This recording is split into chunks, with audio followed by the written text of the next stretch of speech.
आज ऑफिस आते ही प्रियंका थोड़ी टेंशन में लग रही थी। स्नेहा ने कैंटीन में जब उसे अनमने ढंग से सैंडविच खाते देखा तो पूछ बैठी, प्रियंका क्या हुआ है तुझे? तू आज बहुत टेंशन में लग रही है। तबीयत ठीक है ना तेरी, या फिर कोई और बात है?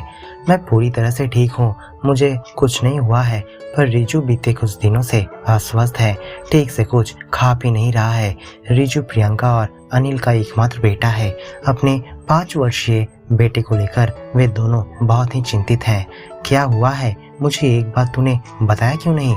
स्नेहा ने कौतूहल भरे स्वर में पूछा। अरे मैं तुझे बताने ही वाली थी, कल रात को रिजू अचानक ही बेहोश हो गया। पिछले रात से वो मुझसे कह रहा था कि तबीयत ठीक नहीं लग रहा है, पर मैंने उसके बातों पर ध्यान नहीं दिया क्योंकि मैं सोच रही थी कि वो पढ़ाई ना करने के बहाने ढूंढ रहा है, और इसलिए मैं उसे किसी डॉक्टर के पास नहीं लेकर गई। मुझे लगा कि सुबह को सब ठीक हो जाएगा, पर शाम को जब वो खेल कर आया तो फिर उसकी तबीयत बिगड़ गई। अब मैं क्या करूं, मुझे कुछ समझ नहीं आ रहा है। क्यों ये सब हो रहा है मुझे कुछ नहीं पता। डॉक्टर से तेरी बात हुई है क्या? हाँ, मैं फैमिली डॉक्टर को कॉल की थी, पर वे दूसरे शहर गए हुए थे, इसलिए उनसे मैंने कल सुबह 10 बजे अपॉइंटमेंट ले लिया है। स्नेहा अब चिंतित स्वर में बोली, देख अब फैमिली डॉक्टर क्या सलाह देते हैं, पर मैं तुझे एक बात जरूर बताना चाहती हूँ कि मेरी जान पहचान में एक बहुत ही अच्छे डॉक्टर साहब हैं। तू हो सके तो उनसे भी एक बार चेकअप करवा लेना, क्योंकि इतने छोटे उम्र में बार बार बेहोश होकर गिर जाना ठीक बात नहीं है। हाँ, मेरे पति भी बोल रहे थे कि कोई सेकंड ओपिनियन लेने से प्रॉब्लम को जल्दी ठीक किया जा सकेगा। तू किस डॉक्टर साहब की बात कर रही थी? मैं बोल रही थी डॉक्टर नरेंद्र के बारे में, जो अब हमारे फैमिली डॉक्टर बन गए हैं। जब मेरे बेटे सुनील को जॉन्डिस हुआ था तब उनके दवाओं ने बहुत अच्छा काम किया था। बहुत ही अच्छे डॉक्टर हैं। सुना है कि जो भी उनके पास जाता है वो बिल्कुल स्वस्थ होकर ही लौटता है। सुनील को दिखाने पर वो अब बिल्कुल स्वस्थ हो गया है। प्रियंका, तू अपने बेटे को एक बार डॉक्टर नरेंद्र के पास ले जा, देख वो क्या खाते हैं। हाँ, तू सही कह रही है, मुझे उनका कांटेक्ट नंबर दे दे, मैं अनिल से बात करके जल्दी ही डॉक्टर साहब का अपॉइंटमेंट ले लेती हूँ। प्रियंका हाथ में मोबाइल लेते हुए बोली। प्रियंका, तुझे मैं एक बात बता देना चाहती हूँ, स्नेहा ने हिचकिचाते हुए कहा। प्रियंका कौतूहल भरी नजरों से स्नेहा को देखे जा रही थी। दरअसल डॉक्टर नरेंद्र का व्यवहार पेशेंट के प्रति ठीक नहीं है। उनके रूखे बर्ताव के कारण उनका बहुत ही खराब रेपुटेशन है। पेशेंट से थोड़ी सी भी गलती होने पर वो खरी खोटी सुनाने लगते हैं। उनका बातचीत करने का तरीका भी कुछ अच्छा नहीं है।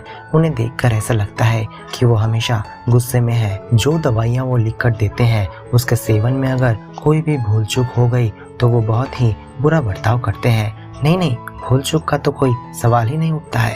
प्रियंका ने मोबाइल में नंबर लिखते हुए कहा। और भी सुनती जा, अभी और भी बाकी है। डॉक्टर नरेंद्र सिर्फ उन्हीं बच्चों का इलाज अपने हाथों से करते हैं जिनके माता पिता बहुत अमीर घराने से आते हैं, जिनके पास बहुत सारे पैसे होते हैं।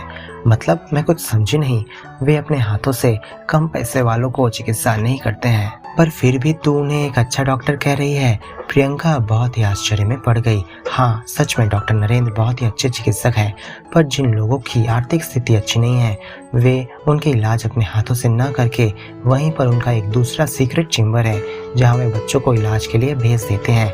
पर जितना तक मुझे पता है कि वहाँ के इलाज से भी बच्चे स्वस्थ होकर लौटते हैं। देख, तुझे मैं बहुत दिनों से जानती हूँ और तू है भी थोड़ी अलग किस्म की, इसलिए मैं तुझे ये सब पहले ही बता दी ताकि तुझे कोई परेशानी ना हो। प्रियंका सच में थोड़ी अलग किस्म की लड़की है। अपनी सैलरी में से आधा पैसा निकालकर वो अनाथ बच्चों के लिए एक अनाथ आश्रम में हर महीने दान करती है। वो एक एनजीओ की एक्टिव मेंबर भी है।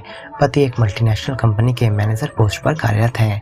घर में पैसों की कोई कमी नहीं है, पर अपने बेटे रिजू के लिए वो बहुत ही चिंतित है और इसके लिए वो किसी भी हाल में अपने बेटे को ठीक करवाने के लिए महंगे से महंगे डॉक्टर के पास जा सकती है। देखिए मिसेस सिन्हा, मैं पहले ही आपको साफ साफ कह दे रहा हूँ कि जो टेस्ट मैंने लिखा है उसे आप जल्द से जल्द करवा लीजिए और अगले सप्ताह अपॉइंटमेंट लेकर मेरे चेम्बर में आइए। और हाँ, मैंने जो सेंटर से टेस्ट करवाने के लिए कहा है, अगर आपने कहीं और से टेस्ट करवा कर मुझे रिपोर्ट दिखाया तो मैं पेशेंट का चेकअप नहीं करूंगा। मैं सिर्फ और सिर्फ उस रिपोर्ट को देखूंगा जो मेरे बताए गए सेंटर से कराया गया होगा। जैसे मैंने कहा है वैसे ही आप नेक्स्ट वीक अपॉइंटमेंट लेकर मुझसे मिलिए। बार बार मुझे फ़ोन करके डिस्टर्ब करने की कोशिश मत करिएगा। मेरा समय बहुत ही कीमती है। अब आप जा सकती हैं। इतना बोलकर डॉक्टर नरेंद्र ने कंपाउंडर से नेक्स्ट पेशेंट को भेजने के लिए कहा। चेंबर से निकलने के बाद ही प्रियंका बहुत ही गुस्से में अपने पति के पास जाकर खड़ी हो गई। बाहर इतने सारे पेशेंट को देखकर प्रियंका आश्चर्यचकित हो गई कि डॉक्टर नरेंद्र के इतने बुरे बर्ताव करने पर भी इनके पास इतने सारे पेशेंट क्यों आते हैं। इतने रूखे व्यवहार तो मैंने आज तक किसी को करते नहीं देखा है। मानती हूँ कि वो बहुत ही अच्छे डॉक्टर है, पर किसी के घर की आर्थिक स्थिति को बार बार पूछना ये कहाँ तक सही है। डॉक्टर साहब ने क्या कहा? अनिल ने प्रियंका से पूछा। और मत पूछिए, इतने रूखे व्यवहार होते हुए भी इनके पास इतने मरीज, इतनी भीड़ क्यों है। बहुत ही लालची किस्म के इंसान है डॉक्टर नरेंद्र। जितना मैं पहले सुनती आई थी उनसे कहीं ज्यादा लालची हैं वो। तुम ठीक ही कह रही हो, पर एक बात तो माननी ही पड़ेगी कि उनके पास इतने मरीज आते हैं तो जरूर उनमें कुछ ना कुछ खास बात तो है ही। पर हम लोगों को इन सब से क्या, हमें तो केवल अपने बेटे के ठीक हो जाने से ही मतलब है। अब छोड़ो भी ये सब बातें, मुझे तो लगता है कि हम सही जगह पर ही आए हैं। ये डॉक्टर हमारे बेटे को पूरी तरह से स्वस्थ कर देंगे, तुम चिंता मत करो, ड्राइविंग करते हुए अनिल ने कहा। इसके बाद कई महीने गुजर गए हैं। डॉक्टर नरेंद्र के इलाज से रिचू का ब्रेन ट्यूमर बिना ऑपरेशन किए लगभग ठीक हो गया है। प्रियंका और अनिल अपने बेटे को स्वस्थ देखकर अब खुश हैं। प्रियंका की शिकायतें भी अब डॉक्टर नरेंद्र से कम हो गई हैं। ऐसे समय में प्रियंका जिस एनजीओ के लिए काम कर रही थी, वहाँ के लोगों ने तय किया कि स्वतंत्रता दिवस के अवसर पर वे लोग किसी अनाथ आश्रम में अपने सामर्थ्य के अनुसार दान करेंगे। बहुत प्रयास करने के बाद उन्हें शहर के एक तरफ चिरंजीवी नामक एक अनाथ आश्रम के बारे में पता चला। उन्होंने आश्रम के कर्मियों से संपर्क करके उन्हें बच्चों के लिए दान करने के बारे में बताया। निर्धारित दिन वे लोग चिरंजीवी आश्रम पहुंच गए। आश्रम पहुंचकर प्रियंका बहुत ही प्रसन्न हुई, क्योंकि आश्रम के भीतर बहुत ही अच्छे सजावट के साथ ही साफ सुथरा और शांत वातावरण था। खेलते हुए बच्चे भी बहुत खुश दिखाई दे रहे थे। आश्रम में बच्चों के लिए हर प्रकार की सुविधाएं उपलब्ध थी। इतने दिनों से प्रियंका जितने भी आश्रम में गई थी, उनमें से चिरंजीवी आश्रम सर्वश्रेष्ठ था। वहां आकर प्रियंका को आश्रम के मैनेजर से पता चला कि नेहा चौधरी जो इस आश्रम को चलाती हैं, उनकी तबीयत ठीक न रहने के कारण वो आज आश्रम में नहीं आ सकेंगी। इसलिए उन्होंने आप सबसे विनती की है कि आप लोग उनके घर में आने का कष्ट करें। कुछ देर बाद प्रियंका और उनके सहकर्मियों ने नेहा जी के घर जाने का निर्णय लिया। नेहा जी के घर पहुंचते ही प्रियंका आश्चर्यचकित हो गई कि जो महिला इतनी बड़ी आश्रम चला रही है, वो स्वयं एक बहुत ही साधारण घर में कैसे रह सकती है। नेहा जी के मधुर व्यवहार ने सभी का मन जीत लिया। बातों ही बातों में उन्होंने उनके डॉक्टर पति के बारे में बताया, जिसके लिए आज वो इस आश्रम को चला पा रही है। इतना सुनते ही प्रियंका आश्चर्यचकित होकर सोच में पड़ गई कि एक डॉक्टर होते हुए भी इतने साधारण घर में, देखकर ही पता चलता था कि घर के लोग बहुत ही साधारण वस्त्र धारण किए हुए सबके स्वागत में लगे हैं। प्रियंका को विश्वास नहीं हो रहा था कि ये किसी डॉक्टर का घर है। इतना सब प्रियंका सोच ही रही थी कि बाहर से एक गाड़ी की आवाज आई। नेहा जी ने उत्साह भरे स्वर में कहा, लगता है मेरे पति लौटकर आ गए हैं। आप लोग यहीं बैठिए, मैं आप लोगों को अपने पति से मिलवाती हूँ। आज रात को फिर चले जाएंगे, उनका पेशेंट है नेवादा में। इतना कहकर दरवाजे की तरफ देखते ही उनके पति घर के अंदर प्रवेश किए। प्रियंका की आंखें फटी की फटी रह गई। उसे अपने आंखों पर विश्वास नहीं हो पा रहा था। डॉक्टर नरेंद्र, आप नेहा चौधरी के हस्बैंड, ये आप लोगों का घर है? अरे मिसेस सिन्हा, आप यहाँ? कैसा है आपका बेटा रिजू? मुस्कुराते हुए डॉक्टर नरेंद्र ने कहा। पर आप नेहा जी के डॉक्टर पति, ये कैसे संभव है? आप तो... हाँ, मैं ही नेहा चौधरी जी का पति हूँ। चिरंजीवी हमारा ही आश्रम है। मुझे पता है कि आप अभी क्या सोच रही हैं। आप सोच रही हैं कि एक लालची, बदतमीज और पागल डॉक्टर जो इतना कठोर व्यवहार करता है, वो इस आश्रम को कैसे चला सकता है। सही कहा ना मैंने? दरअसल मुझे पता है कि सीधी उंगली से घी नहीं निकलती है, इसलिए उंगली टेढ़ी करनी पड़ती है। इसी कारण मैंने अपने व्यवहार को थोड़ा रूखा बना लिया है।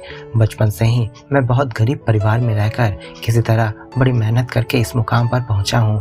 आप तो देख रही हैं कि हम लोग अभी तक एक साधारण व्यक्ति की तरह ही जीवन व्यतीत कर रहे हैं।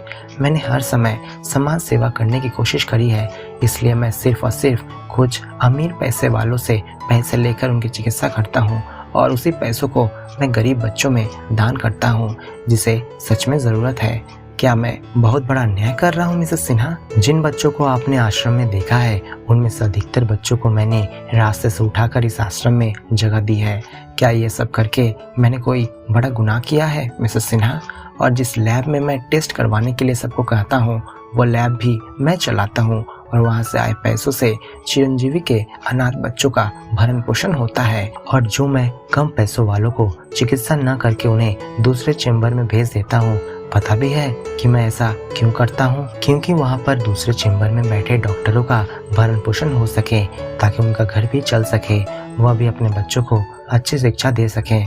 हमारे क्लिनिक में आए सारे पेशेंट के ऊपर मेरी नज़र रहती है, चाहे वो पैसे वाला हो या कम पैसे वाला हो। इतनी सारी बातें एक साथ कहकर डॉक्टर नरेंद्र चुप हो गए।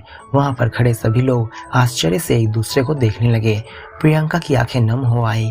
डॉक्टर नरेंद्र के प्रति जो मन में घृणा थी वो आज आंसुओं के माध्यम से धुलकर साफ हो गई। डॉक्टर नरेंद्र के लिए श्रद्धा से आज उसका सिर झुक गया।